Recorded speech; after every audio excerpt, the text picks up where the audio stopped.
Hello everyone, myself Jaya Agarwal, Assistant Professor Political Science, SPCGC Ajmer. I welcome you once again in my this video. This is paper second of BA part first, and in this video we are going to study about Dr. B.R. Ambedkar. Our topic is Dr. B.R. Ambedkar, father of Indian Constitution, and we will study about his views on democracy, what he has said about democracy. So let's start. Supporting democracy, Ambedkar could not insist on the scheme of non-parliamentary government in the Constituent Assembly, particularly after the formation of Pakistan. Uh, so Dr. B.R. Ambedkar supported democracy. Democracy was supported by Dr. B.R. Ambedkar not only for India but as well as for other countries of the world, and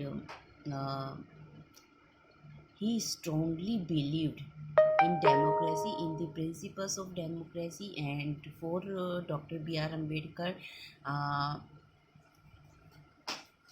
democracy was the best form of all the governments, and it should have the parliamentary system. Therefore, he did not support non-parliamentary government, and so this is very clear. 2 points are here.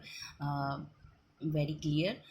First, that he believed in democracy. Second, parliamentary system was supported by Dr. B.R. Ambedkar along with democracy. Miss, while talking about while accepting democracy, we will insist on parliamentary system, that is a form of democracy or government. Uh, Dr. Ambedkar has explicitly stated the conditions necessary for the successful working of democracy in India. First one is equality, second one two-party system, third one equality in law and administration, fourth one absence of the tyranny of the majority, and fifth one moral order, etc. These are some conditions told by Dr. B.R. Ambedkar. If we want democracy to be successful in India, and so democracy should be supported by such socio-economic conditions like equality, two-party system, equality in law and administration, absence of the tyranny or dictatorship, or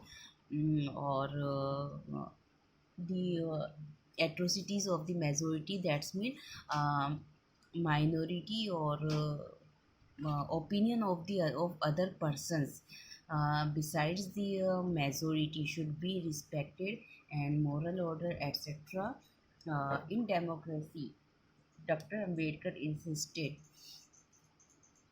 most upon fundamental rights. All have been vividly enumerated in the Constitution of India. Some of them are reiterated as right to equality, right to liberty, right against exploitation, right to religion, right to legal remedies, right to settle in any part of the country. And while we talk about, we have talked about democracy, we have talked about parliamentary system, we have talked about the conditions necessary for the successful working of democracy in India, and here we are talking about fundamental rights. Fundamental rights, as I have said earlier, that Dr. B.R. Ambedkar is known as father of Indian Constitution.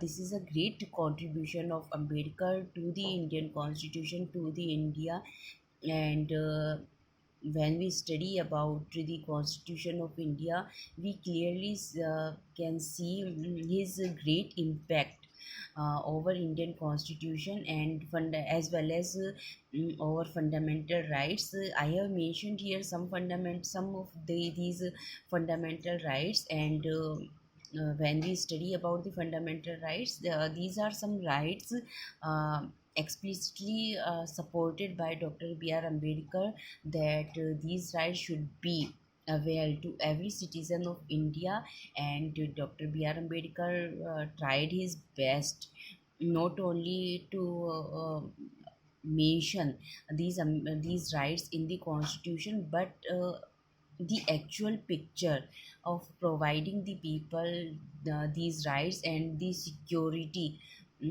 safety of these rights must be first and foremost duty of the government.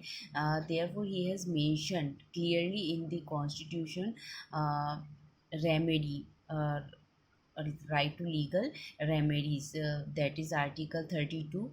And a person who thinks that his rights are violated by any organization, person or government, he can um, uh, go for protection of these rights to the court, and court will protect these rights. And so these are some examples of fundamental rights accepted and secured by Dr. B.R. Ambedkar. However, he did not support the idea that fundamental rights are absolute. Certain limitations on fundamental rights are necessary for the safety of the state. Most important thing is that he did not like the right to property, Article 31 in the Constitution, as he opted for state socialism.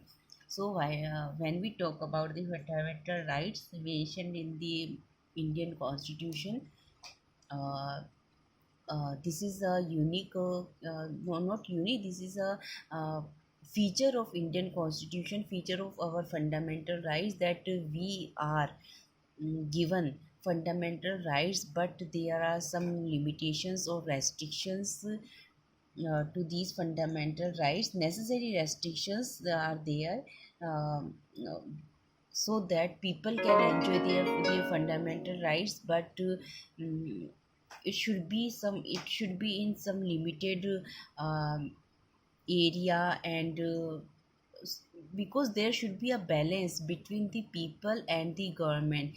Right should be given to the people for their development, but it should not be like that they are misusing their rights, and there are some hurdles and some obstacles for the government while it performs its duty.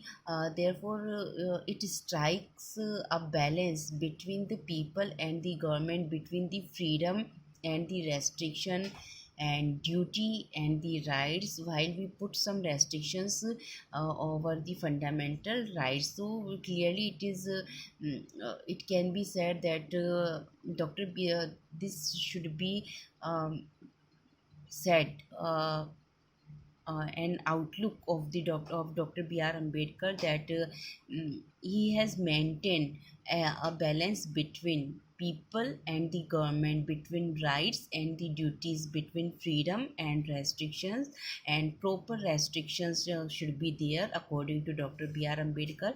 And last one is that he did not like the right to property, Article 31, because according to him it is against the principle of equality, and there may be economic discrimination, the economic inequality among the society.